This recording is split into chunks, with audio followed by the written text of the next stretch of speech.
That's me, and that's my brother. When I first got out, me and my brother was trying to do good for the community. We go up there and register to vote, and they said, hey, you can't register to vote. As a matter of fact, you can get a felony charge for what you're about to do. It was like, what? I'm a citizen. I should have a political voice in the United States of America.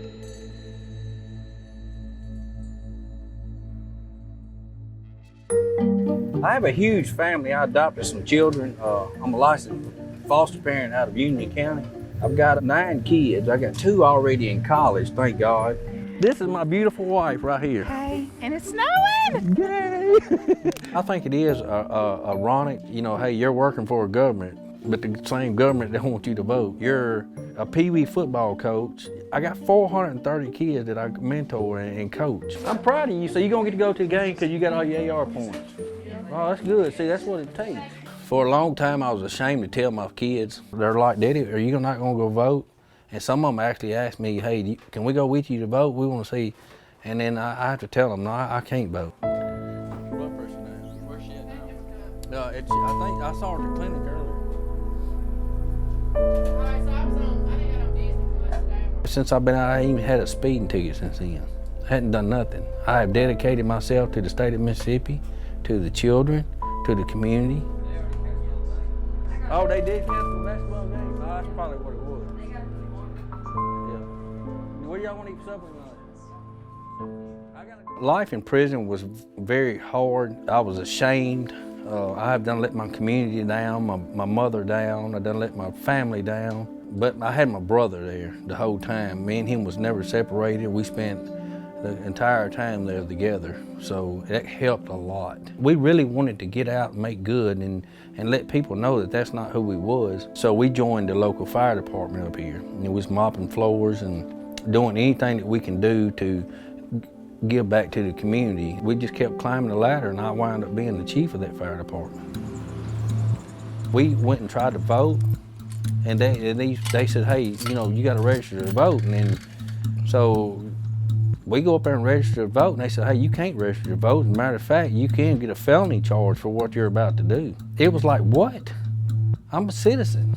Why can I not vote? I have a right to vote. I don't have a voice. I can't be heard. My opinion doesn't matter. You're nothing. You're scum. Currently, Mississippi is one of 3 states in the country that takes away people's right to vote for life for conviction of all disqualifying crimes. There is functionally no way to get your right to vote back, except if you're handpicked by the governor or if you are handpicked by a legislator to file a bill in your name that must pass Mississippi's legislature by 2/3 of both houses. When you're talking about 50,000 people who lose their right to vote, 30,000 people who complete their sentence, including probation and parole, and then you're talking about, you know, between 10 and 20 people over a 5-year period who actually get their right to vote back by this suffrage bill process. We don't have a meaningful way for people to get their right to vote back in Mississippi.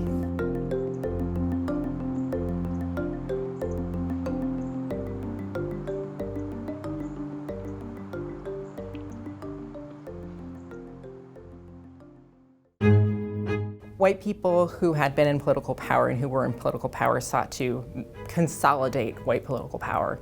They used violence, fraud, intimidation to carry elections. And when African Americans were still actually winning elections, they called a constitutional convention in 1890 for the express stated purpose of finding ways to take the vote away from African Americans and to consolidate political power for white Mississippians, sweeping up poor people of all colors. But you know, we understand that this law was rooted in racial animus, but it will include a lot of people, you know, in Mississippi who are all citizens who deserve the right to vote back.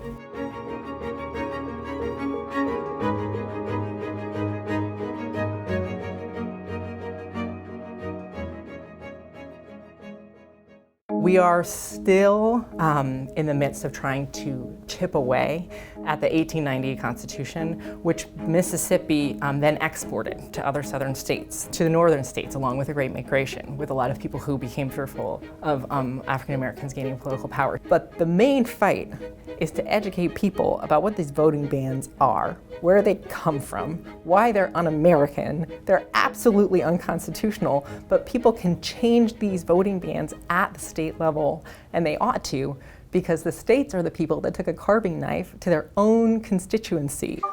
Dennis is an important example of some of the costs to everybody else of taking these people out of the electorate. My brother died December 16 of 2017. I lost him in an auto accident, and that killed me right there. That hurt. Everything me and him went through, everything we fought for, that was one of the worst. That was the worst thing that I've ever went through in my life. He was going to join with us too and try to get his rights back and help fight, but unfortunately he got killed on that Saturday, so he didn't get it. He had to give up the fight then. And that's why I felt inspired that for him and me, I'm going to fight this in the state of Mississippi, throughout the United States. We all need to stand up and fight for our right to vote and let our voice be heard. Dr. Martin Luther King said it wisely. I am a man, and I will not go away. I'm gonna get my right to vote back, and I'm gonna be a proud American. And if you give me a chance, I will make the government proud of me. And every other convict out there in the world will make you proud if you give them the opportunity, because we're not dogs and we're not animals. We're human beings that made a mistake.